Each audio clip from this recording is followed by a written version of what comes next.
Él es Diego Erazo, un hombre que nos cuenta hoy su historia de cómo la pérdida de su esposa y la depresión casi lo llevan a la perdición. Quédense hasta el final para escuchar esta gran historia. Esto es Charlando con Titi, el podcast. Bueno, familia, en este primer podcast de Charlando con Titi estamos con un gran invitado, Diego Erazo, quien nos va a hablar un poco de lo que fue la depresión en un momento de su vida y cómo ciertas situaciones por poco lo llevan a terminar en la calle. Y pues, bueno, ¿quién más que Diego que nos explique y nos hable de cómo fue esa historia y cómo esto afectó su vida? Bienvenido a este podcast, Diego. Hombre, Titi, muchas gracias. Qué bueno pues por la oportunidad para compartir un poquito sobre mi historia y pues algo que de pronto no estamos exentos todas las personas, que es la cuestión de la depresión, ¿no? Digamos que eso es un tema bastante complejo y delicado. De hecho, yo escuchaba tu historia, escuché un poco de tu historia sobre el tema de la depresión. Y bueno, en el caso mío, llegó por una pérdida de una persona a la que realmente quise mucho. Fue mi primera esposa. Ella falleció de una leucemia, un cáncer en la sangre, y la muerte de ella pues me dio bastante fuerte. De hecho, eso me llevó a pasar por muchas situaciones. Al principio fue solamente el alcohol, pero cuando ella se fue yo sentí que a mí me quedó como un vacío muy grande, un vacío pues bastante fuerte. Y uno siente como la necesidad de querer llenar ese vacío. Y eso lo lleva a uno a, pues, como a vivir otro tipo de experiencias y a tomar malas decisiones. En mi caso, yo al principio tomaba mucho, pero ya después de cierto tiempo empecé a combinar mucho lo que fue el alcohol con la rumba. Y entonces era trago, eran mujeres, el desorden, trabajaba, todo lo que me gastaba, todo lo que me ganaba, pues me lo gastaba en bebida, en licor.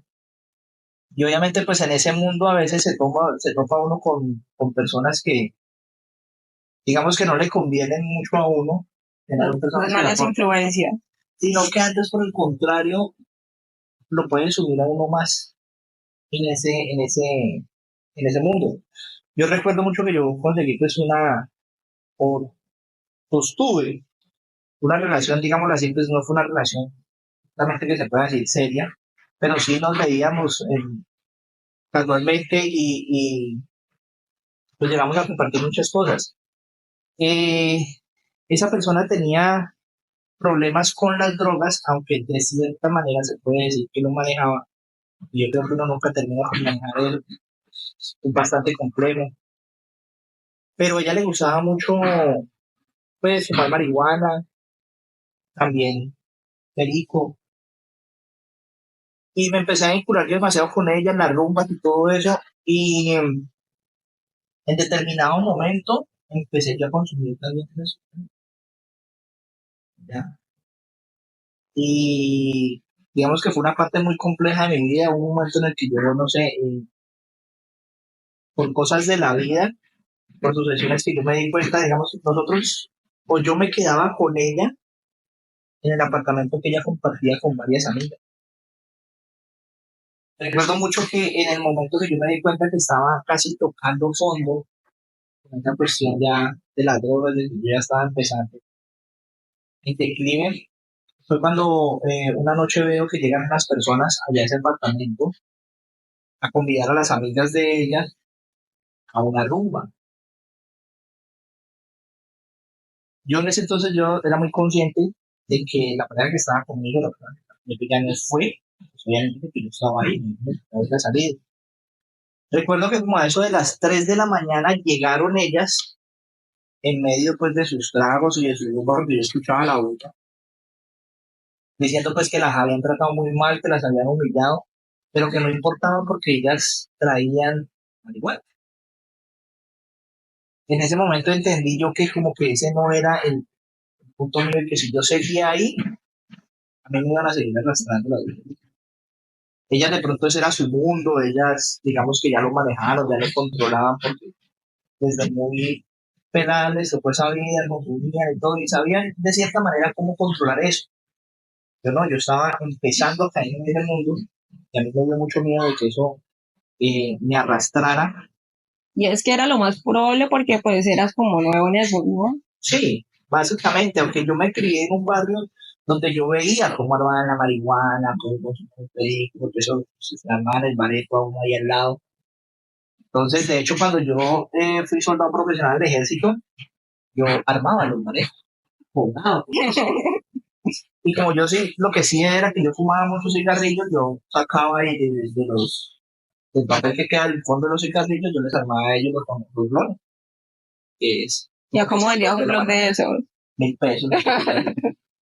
Cada blon lo vendía a 1.000 pesos. Entonces, claro, digamos que de cierta manera conocía las drogas, pero nunca tuve como tanta cercanía con ellas hasta el punto de llegar a consumirlas. Y en ese momento, pues obviamente me aterré mucho cuando vi eso. Y yo recuerdo que fue la última vez que yo me vi con ella. Ese mismo día a las 6 de la mañana dije yo, No, dice, esa fue la gota que rebotó la sí. copa. A mí me dio mucho miedo verme como un indigente llevado de las drogas y todo eso. Y este mundo no puede seguir así. Me fui. En ese momento entendí que mi esposa había fallecido y que aunque me dolía mucho de que ella hubiera muerto, la vida para ella había terminado, pero para mí seguía. Y buscar mujeres adelante. No hay un límite. Ve, pero contanos cuánto tiempo duraste con tu esposa y cómo fue este proceso desde que se dieron cuenta de su enfermedad. Nosotros duramos básicamente 5 años, de los cuales fueron 2 años de enfermedad, de los últimos 2 años. Eh, Fue algo muy fuerte, ¿sabes? Yo a veces entiendo cuando hay casos donde las personas deciden no hacerse en el tratamiento, ¿no? Y de pronto la familia está en contra, que no, que se debe hacerse el tratamiento, que por la vida, que no sé qué. Y mira que eso a veces es algo egoísta de parte de la familia, ¿sabes por qué? Ver morir una persona que uno ama en esas condiciones tan deplorables, yo creo que es peor. Yo vi cómo a mi esposa se le apagaba la llama de la vida lentamente, cómo tras cada quimioterapia ella se deterioraba más, cómo sufría ella por cada quimioterapia y obviamente por lo que la quimioterapia causa, ¿ya? Que son muy fuertes, tienen constantes mareos, vómitos, náuseas, casi no comen, o sea, las quimioterapias es algo que eso es un veneno para el cuerpo. La quimioterapia mata todo tipo de células vivas que hay en el cuerpo, por eso las personas las defensas se les bajan. Entonces, yo vi ese proceso de mi esposa y cuando yo la vi a ella morir conectada un poco de aparato, yo dije, "O sea,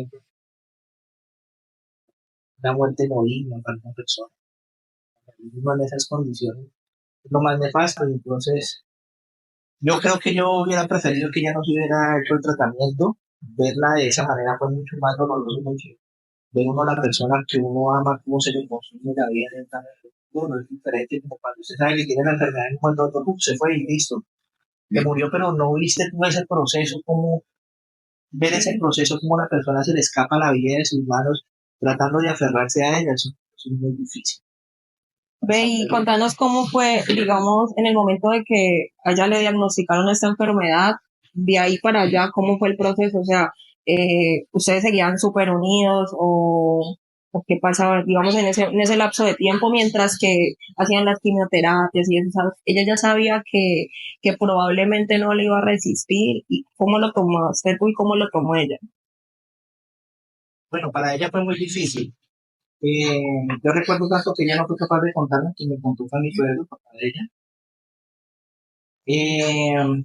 Me cuenta que el médico llega porque ya llevaba varios días en exámenes en Cali, en clínica. Y llega el médico y le dice, señora Angélica, ya sabemos qué es lo que usted tiene. Usted tiene una leucemia amiloide aguda, está bastante avanzada. Tiene tres opciones: hacerse el tratamiento, buscar otras opiniones, o no hacerse el tratamiento y cualquiera de las tres opciones. Ya le dije, ¿qué pasa si yo no me hago el tratamiento? No haces el tratamiento. Pues, O sea que en el momento que ella le dieron el diagnóstico tenía solamente un mes para... Era lo que calculaban que iban a durar los médicos si ella no se hacía el tratamiento, máximo un mes, porque realmente la leucemia estaba bastante avanzada. Y Entonces, ella me contó a mí, yo me acuerdo que yo me desboroné, hablé con la empresa, pedí el permiso, viajé en la moto para Cali. Yo recuerdo que yo salí de la casa y entré en conciencia cuando llegué ahí a la portada en Cali. estabas en Sí, blanco. yo no sé, todo el camino manejé por inercia, todo el camino manejé por inercia, todo fue por inercia. Cuando yo llegué a la portada de Cali fue que dije, uy, ¿hacia dónde estoy a coger? No sé qué va a llegar. Ahí fue que yo entré, pero eso todo manejé como por inercia. Entonces, yo siempre la apoyé mucho a ella y estuve con ella hasta el último día. Claro está que pues obviamente yo tenía que trabajar y era la mamá quien la cuidaba, la mamá de ella, cuidándola. Los fines de semana que a ella, pues a la mamá le daban permiso, pues que a mí me daban descanso, pues obviamente la mamá tuve que descansar y yo estaba los fines de semana con ella. Pero fueron procesos muy duros. Después de las quimioterapias, cuando ya finalizaba, digamos, así como el tratamiento y que tenía que estar en control, pues ella salía, ella estaba en casa bien, y así sucesivamente. Siempre fue una persona muy optimista, siempre tuvo una sonrisa en las peores circunstancias. Siempre pensamos que íbamos a salir de eso. De hecho, porque pues una vez como pareja, cuando uno va a matar a una persona, uno no acepta el hecho de que la persona se pueda ir. A mí una de las cosas, yo recuerdo mucho, y una de las cosas que a mí más me daba mal genio o rabia era cuando a mí me preguntaban o me decían, usted tiene que ser consciente que yo en cualquier momento se va. Entonces, yo no asimilaba eso, no lo aceptaba. Claro, Y a pues mí, es que quién va a a mí me aceptar daba que rabia. la pareja, la esposa, no sé. Entonces a mí me daba mucha rabia que una persona que se acercara y me dijera eso, pero más que todo rabia era porque yo no aceptaba el hecho de que ella en algún momento O quién sabe, podría vivir también. podría vivir también. Me parece que el cáncer de por sí, independientemente de donde sea, es una enfermedad muy agresiva. Y si es en la sangre, pues es mucho más, porque Claro, digamos está que, por todo lado. digamos que el cáncer en la sangre se forma es por falta de células madres y esas células madres las generan las glándulas.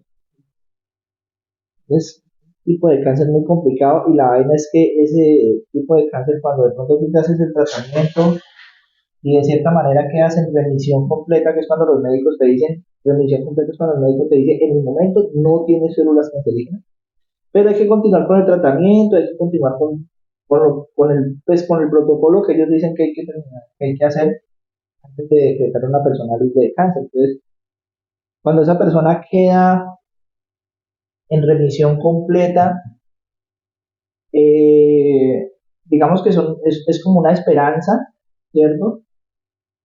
Pero en el momento de la recaída es más fuerte. O sea, cuando el cáncer se calma y vuelve y ataca, llega con más fuerza. Entonces, por lo general, las personas sobreviven máximo, o sea, sobreviven una recaída máximo, máximo. Cada recaída es más fuerte. Yo recuerdo que mi esposa llegó a sobrevivir como unas 3 o 4 recaídas que los médicos no creían que fueran posibles. De hecho, el oncólogo que la trató a ella, él se sintió muy frustrado cuando se dio cuenta que no podían hacer nada. Porque de hecho a ella no la mató ni el mismo cáncer. A ella la mató una bacteria, pues obviamente por las defensas muy bajas. Esta bacteria, eso se le regó por dentro, la consumió, le destruyó por dentro. Entonces, cuando ya los médicos se percataron, ya no había nada que hacer. Estaba destruido. Bueno, y hablando de depresión y estas cosas, ¿qué mensaje tienes para las personas que están luchando por su vida y que la están dando a toda? Porque, pues, siempre, yo me imagino que por más que uno tenga una enfermedad, uno siempre quiere como salir adelante, ¿cierto? Como qué mensaje tienes para esas personas que están... Bueno, lo más importante siempre, independientemente de todo, es tener mucha fe en Dios. Realmente, independientemente de lo que digan los médicos, los especialistas, Dios es el que tiene la última palabra. Yo recuerdo muchas veces decir a los médicos cuando mi esposa caía en estado crítico, y una vez que la tuvieron que inducir a coma, que el médico decía que ella ya no salía, que podía mencionar cualquier cosa, no sé qué, y la tuvieron que ver salir caminando bien.